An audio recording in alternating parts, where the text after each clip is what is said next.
আসসালামু আলাইকুম ভিউয়ার্স, আবার চলে আসলাম আবহাওয়ার আপডেটগুলো নিয়ে আপনাদের সামনে। চলুন জেনে নেওয়া যাক কী বলছে আবহাওয়া অধিদপ্তর। ঝড় বৃষ্টি বা তাপমাত্রা আরও কমবে কি বাড়বে তাই জানাবো এই ভিডিওতে। তো ভিডিওটি সম্পূর্ণ দেখবেন, তার মাধ্যমে আপনারা জানতে পারবেন আগামী কয়েকদিনের আবহাওয়ার সর্বশেষ আপডেট। আর আপনারা চ্যানেলটিতে নতুন হয়ে থাকলে অবশ্যই চ্যানেলটি সাবস্ক্রাইব করতে ভুলবেন না। আমরা প্রথমেই যদি বাংলাদেশ আবহাওয়া অধিদপ্তর থেকে প্রকাশিত নোটিশের দিকে দেখি, তাহলে দেখতে পাবো আগামী কয়েকদিন সারা দেশের আকাশ আংশিক মেঘলা থাকতে পারে। সেই সাথে দেশের কোথাও কোথাও হালকা থেকে মাঝারি ধরনের কুয়াশা পড়তে পারে।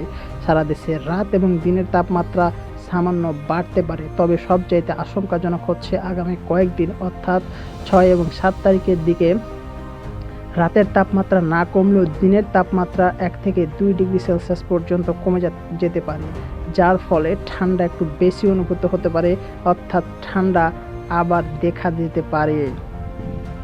আমরা যদি এবার স্যাটেলাইট চিত্রের দিকে লক্ষ্য করি, তাহলে দেখতে পাবো বাংলাদেশের কোন জেলার উপর দিয়ে কী পরিমাণ বাতাস বয়ে যেতে পারে, কত বেগ বা ঝড়ো হাওয়া বইতে পারে কিনা তার একটা চিত্র আমরা দেখতে পাচ্ছি। তো বাংলাদেশের উপর দিয়ে স্বাভাবিক হাওয়ায় বইবে, সেখানে 10 থেকে 12 কিলোমিটার পার আওয়ার বেগে বাতাসগুলো বয়ে যাবে। আমরা দেখতে পাচ্ছি যে বরিশাল, তারপর খুলনা, ফরিদপুর, ঢাকা, কিশোরগঞ্জ, সিলেট, সুনামগঞ্জ, ময়মনসিংহ, বগুড়া, রাজশাহী এসবের ওপর দিয়ে 10 থেকে 12 কিলোমিটার পার আওয়ার বেগে বাতাস বইবে। এছাড়াও রংপুর, ঠাকুরগাঁও, দিনাজপুর জেলার উপর দিয়েও একই পরিমাণ বেগে বাতাস বয়ে যেতে পারে।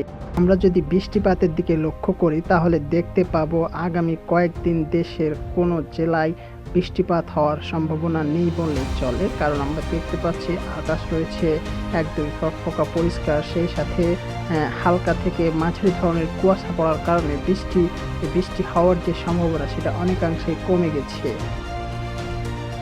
আমরা যদি বাংলাদেশে কোন জেলায় কী পরিমাণ তাপমাত্রা থাকবে বা কী পরিমাণ তাপমাত্রা থাকার সম্ভাবনা রয়েছে সেটার দিকে লক্ষ্য করি, তাহলে দেখতে পাবো বাংলাদেশের বেশিরভাগ জেলায় 22 থেকে 25 ডিগ্রি সেলসিয়াস পর্যন্ত তাপমাত্রা থাকবে। তবে ঢাকা জেলায় থাকবে 26 ডিগ্রি সেলসিয়াস, চট্টগ্রামে থাকবে 22 ডিগ্রি, বরিশালে 23 ডিগ্রি, খুলনায় 24 ডিগ্রি, কুমিল্লায় 24, কক্সবাজারে 22, বরিশাল, বরগুনা, এদিকে রাজশাহীতে 24, ময়মনসিংহে 22, সিলেটে 22,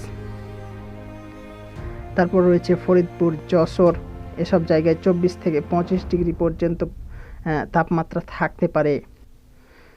তো দর্শক, আমরা বাংলাদেশের আবহাওয়া অধিদপ্তরের দেওয়া তথ্যগুলো এবং স্যাটেলাইট চিত্রগুলো বিশ্লেষণ করে এটা জানতে পারছি যে আগামী কয়েকদিন বৃষ্টিপাত হওয়ার সম্ভাবনা খুবই কম, কিন্তু আগামী কয়েকদিন অর্থাৎ 6 থেকে 7 তারিখের দিকে তাপমাত্রা কিছুটা কমার কারণে আমাদের শীত অনুভূত এখনকার চাইতে একটু বেশি অনুভূত হতে পারে।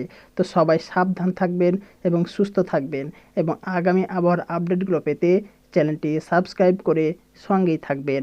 ধন্যবাদ।